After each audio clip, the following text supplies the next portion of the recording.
नमस्कार मंडळी, श्री स्वामी समर्थ.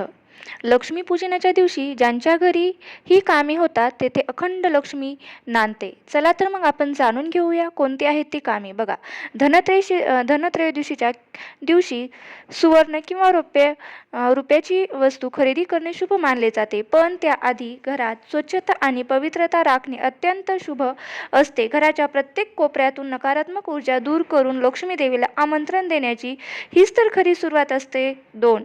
लक्ष्मीपूजनाच्या आधी झाडू आणण्याची परंपरा जुनी आहे, पण ती योग्य वेळेत आणावी लागते. संध्याकाळी प्रदोष काळात म्हणजेच सूर्यास्तानंतर झाडू खरेदी केल्यास धन जी आहे किंवा लक्ष्मी आहे त्यामध्ये वाढ होत असते आणि लक्ष्मी स्थिर राहत असते असे वास्तुशास्त्र सांगत असते. बघा, 3. जुन्या झाडूचं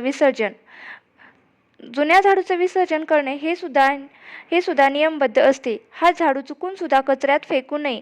त्याऐवजी त्याला चंदन, हळद, कुंकू लावून आदराने घराच्या बाहेरच्या स्वच्छ ठिकाणी ठेवावी. हे केल्याने नकारात्मक ऊर्जा दूर होते. 4.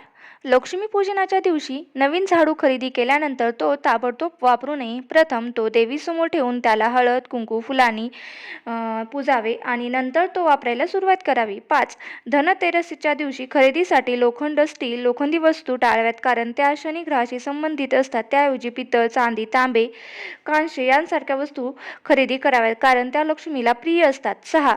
लक्ष्मीपूजनाच्या वेळी घरातील सर्व दिवे उजळून ठेवावीत. विशेषतः दरवाजाजवळ, देवघरात आणि तिजोरीजवळ दिवा लावल्यास आपल्या समृद्धीमध्ये वाढ होते. प्रकाश म्हणजे संपत्तीचे प्रतीक मानले जाते. 7.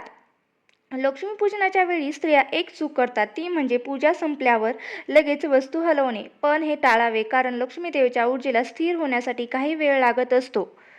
8. झाडू खरेदी केल्यानंतर त्याला पाय न लावणे हा अत्यंत महत्त्वाचा नियम आहे. झाडू लक्ष्मीचे रूप मानले जाते आणि त्याला पाय लागल्यास ती नाराज होत असते. 9. लक्ष्मीपूजनासाठी वापरणारे फुलं ताजे आणि सुवासिक असावे. कोमजलेली फुले देवतेच्या पूजेत वापरल्यास शुभ फळ मिळत नाही. त्यामुळे नेहमी सकाळीच फुले आणून ठेवावीत. 10. धनत्रयोदशीच्या दिवशी नवीन झाडू खरेदी करताना त्याची टोक तुटलेली किंवा वाकलेली नसावीत. सरळ स्वच्छ झाडू लक्ष्मीला आवडतो आणि तो आपल्या धनाच्या वृद्धीमध्ये वाढ करत असतो. 11. लक्ष्मीपूजनाच्या वेळी झाडू तिजोरीकडे तोंड करून ठेवावा. हे लक्ष्मीच्या स्थैर्याचे आणि पैशाच्या प्रवाहाचे चिन्ह मानले जाते. 12. धनत्रयोदशीच्या दिवशी खरेदी करताना चांदीचा छोटे नाणे, देवी लक्ष्मीचे छोटे फोटो असे खरेदी करावेत. घराच्या मुख्य दरवाजावर तोरण बांधणे लक्ष्मीचे स्वागत मानले जाते. केवळ सजावट नव्हे तर घरातील नकारात्मक शक्तींना दूर ठेवण्याचेही साधन मानले जाते. 14.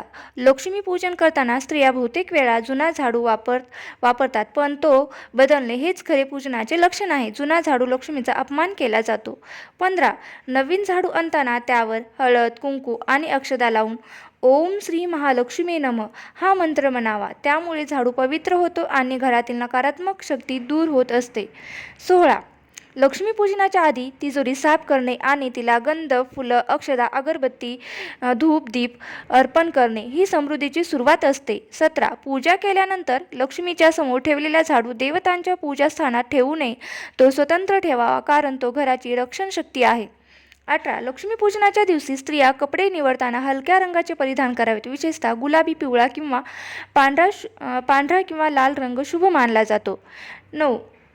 19. लक्ष्मीपूजनासाठी तांब्याच्या पाण्याने शुद्धीकरण करणे हे आवश्यक आहे. हे वातावरणातील नकारात्मक तरंग दूर करत असते. 20. धनत्रयोदशीच्या दिवशी खरेदीत झाडू व्यतिरिक्त पितळेचा कलश, चांदीचे नाणे आणि घरासाठी लहान घंटा खरेदी केल्यास संपत्ती स्थिर राहत असते. 21. पूजा करताना लक्ष्मी मातेच्या पायावर तेलाचा दिवा ठेवणे हे अत्यंत शुभ मानले जाते. त्यामुळे घरात दररोज लक्ष्मीचा वास राहत असतो.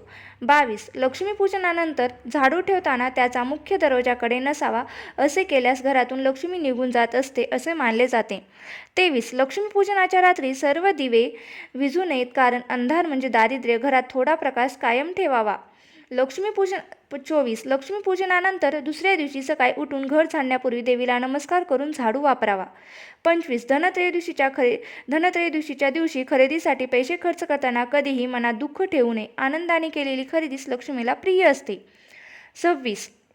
लक्ष्मीपूजनाच्या वेळी एका थाळीत चांदीचे नाणे, तांदूळ आणि तुळशी पान ठेवून ती देवीसमोर अर्पण करावी.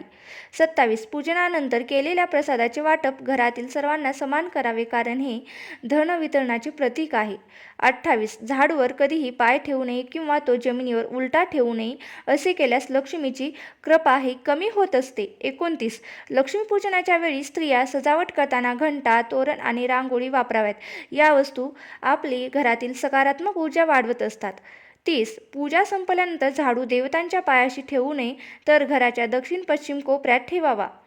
31. झाडू विकत घेताना दुकानातून डाव्या हाताने न घेता उजव्या हाताने घ्यावा, कारण हे शुभ मानले जाते.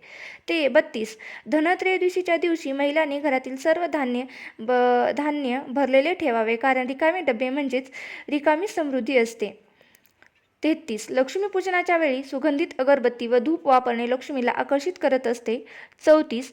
पूजा करताना पाण्याने आसन शुद्ध करणे विसरू नये, कारण ही पूजा शुद्धतेची पहिली पायरी असते. 35. लक्ष्मीपूजनानंतर घरातील मुलांना द्रव्य, पैसे किंवा मिठाई द्यावे, हे लक्ष्मीच्या प्रसन्नतेचे प्रतीक मानले जाते. 36. लक्ष्मीच्या पायांशी पूजा करताना शंखाचा आवाज करावा, ज्याने आपल्या घरातील नकारात्मक ऊर्जा आहे ती नष्ट होत असते. 37. झाडू नेहमी पूर्वेकडे ठेवला तर सकारात्मक ऊर्जा वाढते आणि घरात शांती राहत असते. 38. पूजा संपल्यानंतर झाडूवर हळद कुंकू पुन्हा लावल्यास लक्ष्मीचा आशीर्वाद टिकतो. 39. लक्ष्मीपूजनाच्या वेळी मोबाईल, टीव्ही, संगीत बंद ठेवणे व एकाग्रतेने पूजा करणे हीच तर खरी भक्ती असते. 40. लक्ष्मीपूजनानंतर देवतांना धन्यवाद देऊन संध्याकाळी आरती करून दिवस समाप्त करावा. कृतज्ञता ही समृद्धीची गुरुकिल्ली आहे. तुम्हाला जर हा व्हिडिओ आवडला असेल तर जास्तीत जास्त शेअर करा आणि माझ्या चॅनलला सबस्क्राईब करायला विसरू नका. आणि हा व्हिडिओ शेवटपर्यंत पाहिल्याबद्दल मी तुमची आभारी आहे. श्री स्वामी समर्थ. जय जय स्वामी समर्थ.